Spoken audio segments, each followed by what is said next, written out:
Hello दोस्तों, आप लोगों का स्वागत है हमारे यूट्यूब चैनल जीके हब में। तो आप लोग जैसा कि जानते हैं यहाँ पे जीके का क्लास होता है, तो फिर हम आज एक नया सेशन जीके का लेकर आ चुके हैं जो सभी एग्ज़ाम के लिए इम्पोर्टेंट है। तो यही क्वेश्चन जो है आप लोगों को सिलेक्शन भी दिला सकती हैं। तो आइए हम अपना एक नया सेशन फिर से स्टार्ट करते हैं। तो हम देखेंगे पहला क्वेश्चन देख लेते हैं। पहला क्वेश्चन है, संविधान के किस अनुच्छेद में धन विधेयक की परिभाषा दी गई है? तो इसका आंसर हो जाएगा अनुच्छेद 110। और हाँ, अगर आप नए हैं तो हमारे चैनल को सब्सक्राइब कीजिए और शेयर कीजिए और लाइक कीजिए वीडियो को। तो चलिए दोस्तों आगे देखते हैं। चलिए अगला क्वेश्चन देखते हैं। निम्नलिखित में से कौन सी उच्च भूमि तेलंगाना पठार का अंग नहीं है? तो इसका आंसर हो जाएगा अरावली भूमि। चलिए हम अगला क्वेश्चन देखते हैं। भारतीय राष्ट्रीय कांग्रेस के प्रथम मुसलमान अध्यक्ष कौन थे? तो भारतीय राष्ट्रीय कांग्रेस के मुसलमान अध्यक्ष जो मुस्लिम थे प्रथम, वो कौन थे? तो इसका आंसर हो जाएगा बदरुद्दीन तैयब जी। बदरुद्दीन तैयब जी। तो चलिए हम अगला देखते हैं। निम्नलिखित में से कौन सा हार्मोन गैसीय रूप में पाया जाता है? ऐसे हार्मोन का नाम बताइए जो गैसीय रूप में पाया जाता हो। तो इसका आंसर हो जाएगा इथिलीन। चलिए देखते हैं अगला क्वेश्चन। राजा रानी मंदिर किस शहर में स्थित है? राजा रानी मंदिर किस शहर में स्थित है? तो इसका आंसर हो जाएगा भुवनेश्वर, जो उड़ीसा में है। उड़ीसा की राजधानी है भुवनेश्वर, वहाँ पे है। चलिए अगला क्वेश्चन।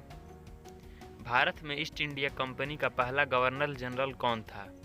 ईस्ट इंडिया कंपनी का पहला गवर्नर जनरल का नाम बताएं।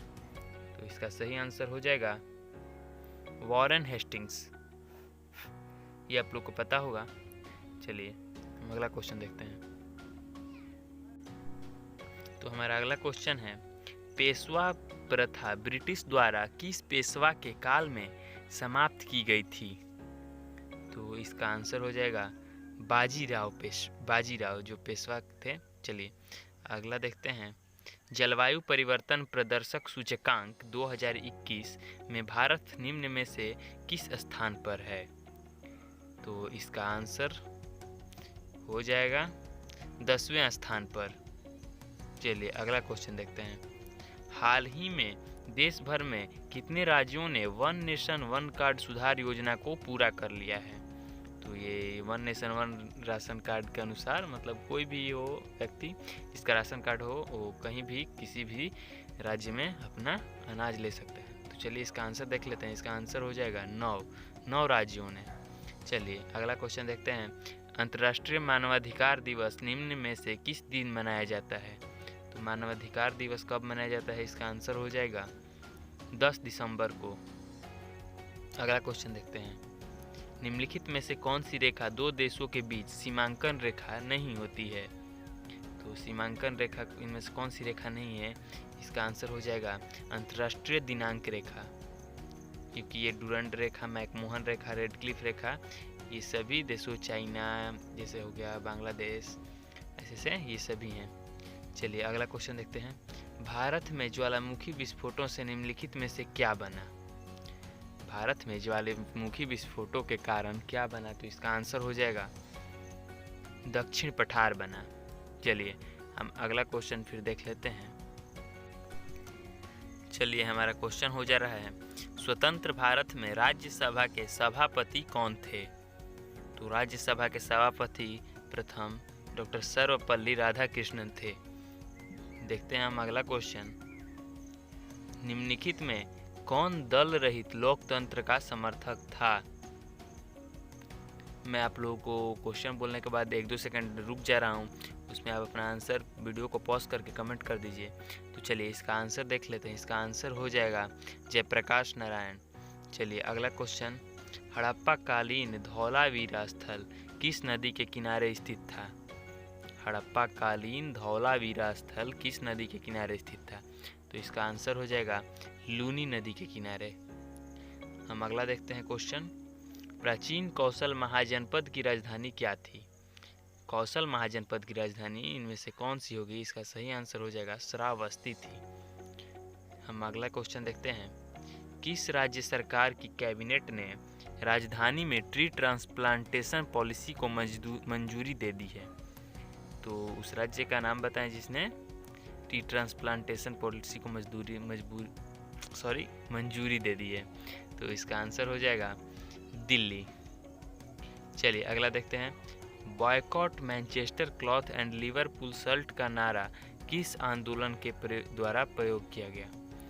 Boycott Manchester cloth and Liverpool Salt का नारा किस आंदोलन के दौरान प्रयोग किया गया था? तो इसका आंसर हो जाएगा स्वदेशी आंदोलन के दौरान। हमारा अगला क्वेश्चन देखते हैं।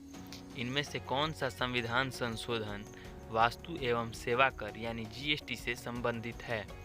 तो इसका आंसर हो जाएगा 101 101। चलिए अगला क्वेश्चन। अंतःस्थलीय अपवहन नदी का उदाहरण है। तो इसका इनमें से कौन सा उदाहरण हो जाएगा, आप लोग बताइए। हम इसका आंसर देख लेते हैं। इसका आंसर हो जाएगा घग्गर। चलिए अगला क्वेश्चन। जिला आयोग की स्थापना कौन करता है? जिला आयोग की स्थापना कौन करता है? तो इसका आंसर हो जाएगा राज्य सरकार। हम अगला क्वेश्चन देख लेते हैं अपना। भारतीय संविधान का कौन सा अनुच्छेद राष्ट्रपति से संबंधित प्रधानमंत्री के कुछ कर्तव्यों को वह निर्दिष्ट करता है? तो इसका आंसर आप लोग दीजिए। इसका आंसर हो जाएगा अनुच्छेद 78 यानी अनुच्छेद 78। अगला क्वेश्चन ये इम्पोर्टेंट हो जाएगा। सर्वोच्च न्यायालय के न्यायाधीश अपना त्यागपत्र किसे सूचित करते हैं? तो इसका आंसर राष्ट्रपति को हो जाएगा, वो राष्ट्रपति को सूचित करते हैं। अगला क्वेश्चन देख लेते हैं। संविधान के लागू होने के समय कितने मूल अधिकार थे? जब संविधान लागू हुआ था उस समय मूल अधिकारों की संख्या कितनी थी? तो इसका आंसर हो जाएगा 7। चलिए अगला क्वेश्चन है हमारा। मृगावानी राष्ट्रीय उद्यान कौन से प्रदेश में है? तो आप लोग राष्ट्रीय उद्यान का नाम मैं एक दिन क्लास करवा दूंगा, उसमें सारे राष्ट्रीय उद्यान का नाम करवा दूंगा। तो कौन कहाँ है? चलिए इसका आंसर देख लेते हैं। इसका आंसर हो जाएगा तेलंगाना। हमारा अगला क्वेश्चन है। भारत में विद्युत उत्पादन क्षमता किस क्षेत्र में सर्वाधिक स्थापित की गई है? भारत में विद्युत उत्पादन क्षमता किस क्षेत्र में सर्वाधिक स्थापित की गई है? तो इसका आंसर हो जाएगा पश्चिम भारत में। पश्चिम भारत में। चलिए अगला क्वेश्चन। भारतीय नाट्य संस्थान कहाँ स्थित है? भारतीय नाट्य संस्थान कहाँ स्थित है? तो इसका आंसर हो जाएगा नई दिल्ली में। हमारा अगला क्वेश्चन। तीस्ता नदी का विवाद किन दो देशों के बीच है? तीस्ता नदी का विवाद किन दो देशों के बीच है? तो इसका आंसर दीजिए। चलिए इसका सही आंसर हो जाएगा भारत और बांग्लादेश के बीच। हम अगला क्वेश्चन देखते हैं। म्यांमार भारत से कब अलग हुआ? म्यांमार भारत से कब अलग हुआ, जिसे बर्मा भी कहते हैं? तो इसका आंसर हो जाएगा 1937 में। चलिए अगला क्वेश्चन। संसद की लोक लेखा समिति का अध्यक्ष नियुक्त किया गया है।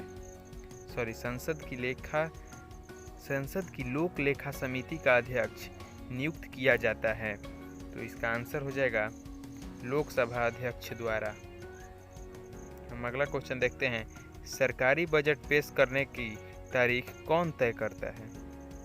तो सरकारी बजट पेश करने की तारीख कौन तय करता है? इसका आंसर हो जाएगा राष्ट्रपति। हमारा अगला क्वेश्चन। भारत में सर्वाधिक चमड़े की वस्तुएं कौन सा राज्य उत्पादित करता है? तो इसका सही आंसर हो जाएगा तमिलनाडु। चलिए हम अगला क्वेश्चन देखते हैं। चलिए हमारा अगला क्वेश्चन आ गया है। वाणिज्यिक पत्रिका वाणिज्य का प्रकाशन कहाँ से किया जाता है? तो इसका आंसर हो जाएगा मुंबई से। अगला क्वेश्चन देखते हैं। भारत में न्यूनतम मजदूरी अधिनियम कब लागू किया गया था? तो इसका आंसर हो जाएगा 1948 में। तो हमारा अगला क्वेश्चन। बौद्ध संगीतियों के 4 आयोजकों का सही क्रम क्या है? तो इसका आंसर हो जाएगा अजातशत्रु, कालाशोक, अशोक, कनिष्क, ऑप्शन बी। चलिए हमारा लास्ट क्वेश्चन देख लेते हैं। डीआरडीओ ने दिल्ली कैंट के किस अस्पताल में कोविड-19 के रोगियों के लिए आईसीयू बेड बढ़ाए हैं? तो इसका आंसर आप लोग दीजिए, मैं बता दे रहा हूँ। चलिए इसका आंसर है सरदार वल्लभ भाई पटेल कोविड अस्पताल दिल्ली।